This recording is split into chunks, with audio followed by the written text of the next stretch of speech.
Masih bersama saya Ketum Kadin yang juga pernah menjadi Ketua Tim Pemenangan Nasional Ganjar Mahfud di Pilpres 2024, Arsyad Rashid. Pak Arsyad, tadi kita sudah bicara soal ekonomi karena Anda jadi Ketum Kadin lagi setelah waktu itu nonaktif. Karena jadi Ketua Tim Pemenangan Pak Ganjar dan Pak Mahfud. Sekarang jadi udah aktif lagi nih ya? Aktif. Udah aktif lagi. Aktif. Dan ya sekarang kita tadi kan lagi menyiapkan white paper untuk yang namanya pemerintah yang akan datang. Karena tadi penting sekali dan saya sangat setuju dengan apa yang Pak Prabowo katakan harus bergotong royong tadi.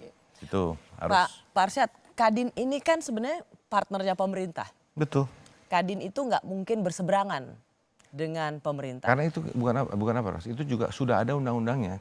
Undang-undang Kadin nomor 1 tahun 1987 yang mengatakan bahwa Kadin itu adalah mitra daripada pemerintah pusat, provinsi dan juga kabupaten kota. Itu undang-undang. Ketika Anda menjadi ketua tim pemenangan Pak Ganjar dan Pak Mahfud dan presiden terpilih adalah Pak Prabowo, Anda menjadi ketum Kadin, sementara Kadin ini dipersepsikan adalah satu perahu dengan presiden yang terpilih misalnya. Apakah itu menimbulkan satu kecanggungan sendiri? Kalau saya nggak merasa canggung. Buat saya intinya adalah kita semua bekerja untuk Indonesia. Dan Pak Prabowo selalu mengatakan bahwa beliau ingin bekerja dengan semuanya. Jadi kalau tadi saya nggak rumors apa yang ada gitu ya. Tapi saya yakin tidak ada masalah politik di sini. Yang saya yakinkan adalah sekarang ini adalah bagaimana pokoknya Kadin ini itu suatu organisasi yang bukan istilahnya notaris loh. Ini adalah suatu kepres loh. Ini datang dari undang-undang loh. Jadi ini suatu lembaga negara independen mungkin dikatakan bisa begitu. Nah, tugasnya jelas sekali kok bagaimana menjadi mitra strategis pemerintah, memberikan advokasi kepada pemerintah, lalu juga bagaimana mengembangkan pengusaha-pengusaha dan menaikkan kelas pengusaha yang dari mikro ke kecil, menengah dan selanjutnya.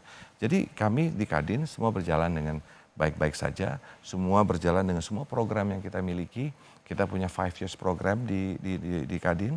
Nah, di mana kita menjalankan prioritas itu gitu. Nah, bagaimana dengan anggapan bahwa ya karena Kadin adalah mitra pemerintah, makanya jadi ketum Kadin ya yang jadi tim sesnya presiden elek dong. Bagaimana dengan anggapan itu?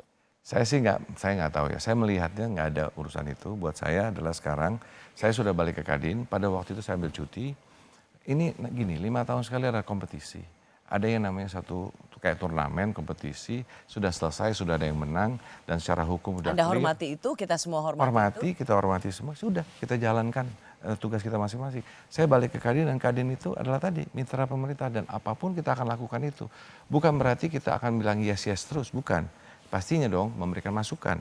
Yang kita inginkan masukan yang positif, yang mengkritik dengan positif. Dengan apa? Memberikan masukan. Jadi bukan hanya teriak-teriak mengatakan, wah ini nggak benar ini. Enggak dong, kita berikan solusi. Makanya lebih banyak Kadin, coba mana permasalahan yang ada, lalu di situ kan kita punya asosiasi banyak. Dan kadang-kadang pandangan setiap asosiasi juga beda-beda loh Ros. Iya kan? Nah dari situ sekarang yang kita lakukan adalah, udah kita cari solusinya dong. Yang paling penting adalah solusinya. Bagaimana memberikan alternatif solusi. Itu yang kita berikan kepada pemerintah. Dan itu yang paling kunci menurut saya. Jadi apapun yang kita ini kan Kadin ini siap membawa dan kita ini selalu siap untuk menjadi mitra strategis pemerintah dan selalu ada di situ. Ditanya atau tidak ditanya, kami akan memberikan, mencoba mencari jalan. Ini ada masalah ini, mungkin solusinya bisa begini, mungkin bisa A, mungkin bisa B, mungkin bisa C. Disitulah terjadi pembahasan. Makanya balik-balik lagi, kami salah satunya yang percaya bahwa 8% tadi yang dikatakan Pak Prabowo, banyak yang mengatakan tidak. Saya mengatakan itu 8% jaket Anda?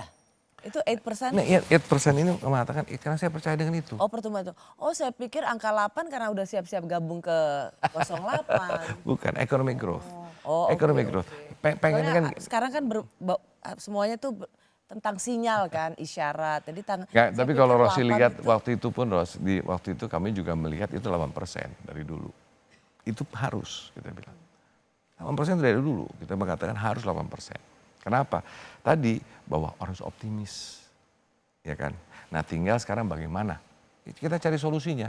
Jadi kalau misalnya ada orang mengatakan, wah Ketum Kadin harusnya yang satu perahu dengan presiden elek. Ini adalah organisasi pengusaha. Soal politik harusnya tidak bawa, Anda ingin mengatakan urusan politik seharusnya Sama- sudah selesai sa- dalam Pilpres kemarin. Sama sekali Kadin itu tidak berpolitik dan tidak bermain politik. Mungkin cuma satu politik mungkin, Ros.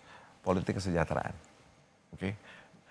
Itu yang kita ingin lakukan oleh Kadin. Jadi Kadin itu bukan partai politik. Kadin itu tidak involved dalam politik. Makanya kenapa, Ros? Saya waktu pas cuti itu saya cuti. Saya keluar. Kenapa? Saya hormati itu. Saya tidak mau menodai yang namanya organisasi ini. Nah, jadi itu yang apa namanya suatu tanggung jawab yang diberikan dan saya harus memastikan itu tanggung jawab beban buat saya.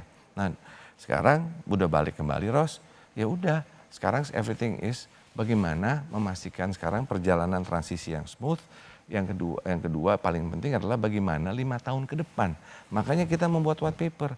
Pengen nanti alignment gitu. Kalau enggak, karena gini, Ros, 8% itu tidak akan bisa terjadi kalau tidak terjadi alignment. Karena pemerintah pusat harus bisa kerjasama provinsi dan pemerintah kota.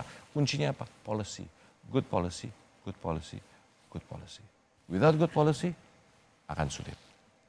Pak Arsyad Rashid, terima kasih. Terima kasih, Mbak Ros. Sudah hadir di Rosi. Thank you. Dan 8% untuk Presiden ke-8.